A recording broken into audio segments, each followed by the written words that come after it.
Hello everyone, welcome to the first episode of Small Business Tips.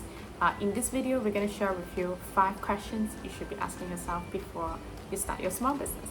And if you have someone who already have a small business, I think they should be some useful and practical questions for you to reflect upon, to check out on yourself, where are you heading right now. Just a very quick heads up, you probably have seen a lot of videos out there about how to get your first 1,000 customers, how do you earn your first 100,000 5-figure sales when you start your small business. This video is totally not about that. Just a very quick introduction. My name is Veronica. I own a couple of small businesses myself, and it has been a 1.5 year or 2 years down the road since I started my small business.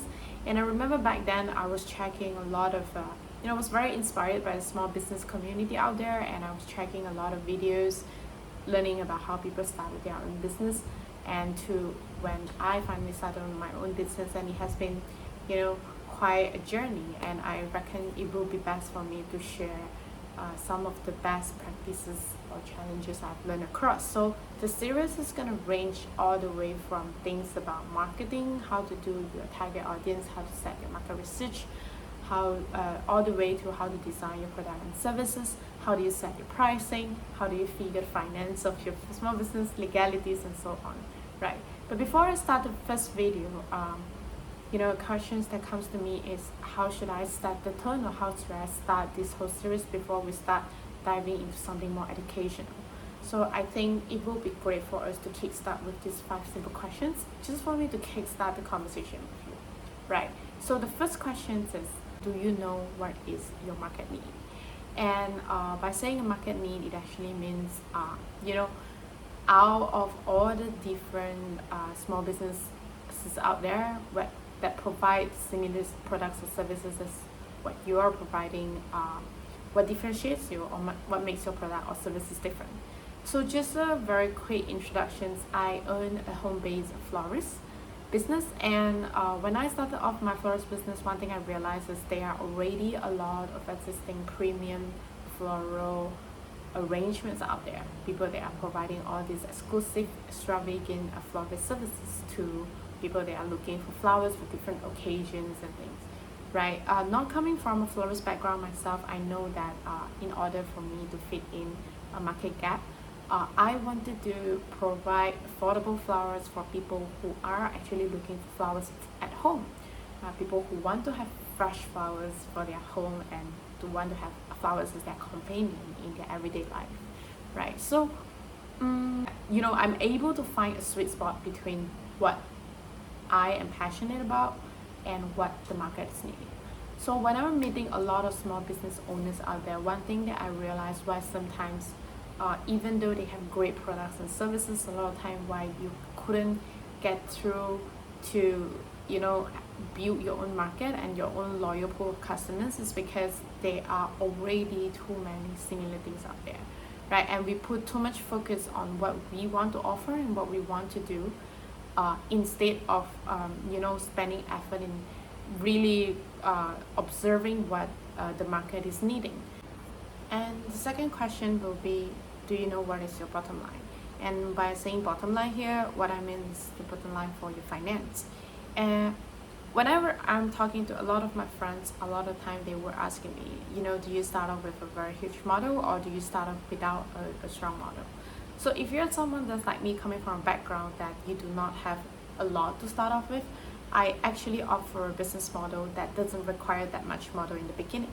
So I started with pre-order forms. I first get a lot of pre-orders from my customers before I start proceeding to, even purchase materials and costs to start off my first batch of business. So you're really very highly dependable on your business model, what you're doing, and whether you're clear with what your bottom line is. So for a lot of people, they also spend a lot of effort developing their products in the first stage, right? I'm not saying that that's a bad thing, but I think to have a very clear bottom line in terms of, like, if I were to invest this amount of money in developing my products, my channel, my marketing channels, and so on, roughly when I'm looking at the return, and once I've gotten the break even, when what would the margin look like moving forward, and how would the profit be moving forward after I break even, and roughly when I'm looking at that. Would it be 3 months? Would it be 6 months? And do I have enough to sustain and to, expand my business by then?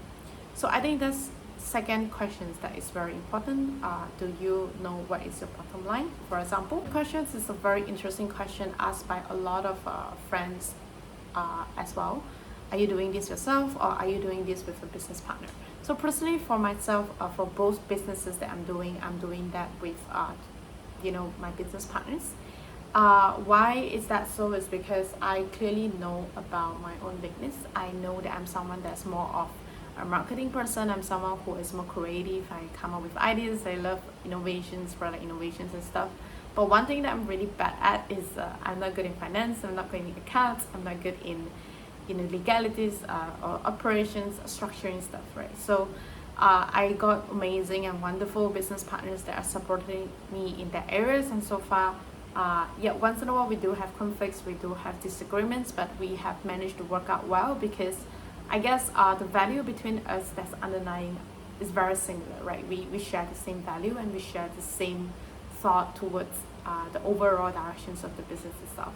So however, I will personally not recommend you to have a business partner if you have not had someone that you can really trust and someone that you are quite confident to work with. Because both my business partners have been my colleague for a couple of years before we started this business together, right? We used to work together basically.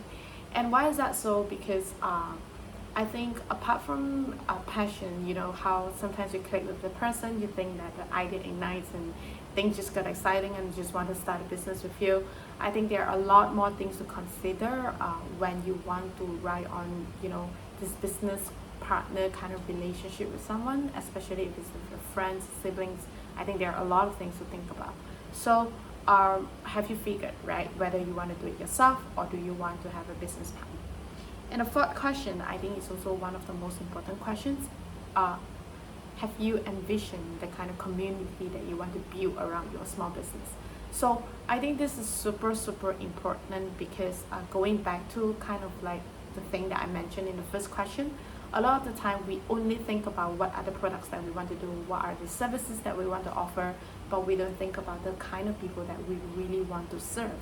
And when I mean community, I mean the kind of people that your products or your services are actually serving, right? So why is that important? Is because that would totally define the longer term directions of your small business when you want to expand, when you want to diversify your business in future. For example, when I started my home-based florist business, big part of it, I'm thinking of serving a community that want to have a quality life at home, that want a slower pace of living, that want to learn how to appreciate small things in life. And a lot of my content, the initiatives, the campaigns that I run within my business are going around shaping that community, apart from the products or services that I'm offering. So, and I have another friend that is doing a picnic rental service, and I think when she first started her business, the whole idea went around, people who want to have quality time together with their friends and family, who want to experience, outdoor activities and all. But slowly, because of what she learned from the community themselves, she diversified her rental services. It expanded to home movie set. It expanded to different, anniversaries, setup, and all sort of different rental services that allow people to spend quality time, by being part of it as well, right? By renting all these different sets of things and set up themselves, and eventually spend a quality time together with their friends and family. So you see how, because the community that we want to serve is very clear, and we observe a lot of their lifestyle, we learn from the community themselves.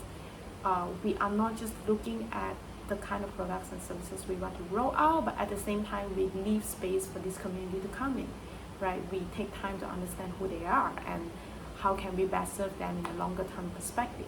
So I think it's really important for you to take a step back, if you have not, to think about then what kind of communities that you want to serve and who are you really serving, right? And the final questions will be, do you have an expectations of being a small business owner? And by me saying as expectations, it really literally means, do you have or do you not have any expectations of being a small business owner? And why is that important is because I remember when I first started my small business, I have watched so much content, I have watched so much channels to learn how do people build their own first small business and all. And I think no matter how, you kind of already have like a frame of expectations of how the life of a small business owner will be. Maybe you will have a lot of flexibility, you feel so passionate, you feel so purposeful, you feel so engaged with the community, you are able to work from home, you build your own little studio and things like that. But I think as much as those inspirations are great, try to keep yourself with an open mind and an open heart that things are really not going to go just within your expectations. And I think that is one of the most, I would say that's one of the key reasons why I see a lot of people drop off from the small business journey, because things don't just go as what they expected. The kind of commitment, the kind of things that are not really romantic down the road. So I would welcome you instead, really genuinely to ride on this journey and just have fun without expectations, right? To really go in with an open heart and be curious about how the journey will unfold, because it's definitely not going to be as how you expected. At least for me, that's the case. And because I do not have a lot of expectations on how it should turn around, I think I'm able to take a small step each step, and I'm able to grow my business from time to time. And I am very happy today that I'm still able to share with you a lot of the learnings that I've had up until now, right? So I hope these 5 questions are able to help you to reflect a little bit more. And if you feel like the content is really helpful for you, feel free to subscribe to the channel, and I'm gonna meet you again in the next video. And also, if you have any second thought of the kind of questions that we should include in this video apart from these 5 questions, feel free to comment in the comment section. Then that will be able to benefit a lot more different small business owners out there. See you.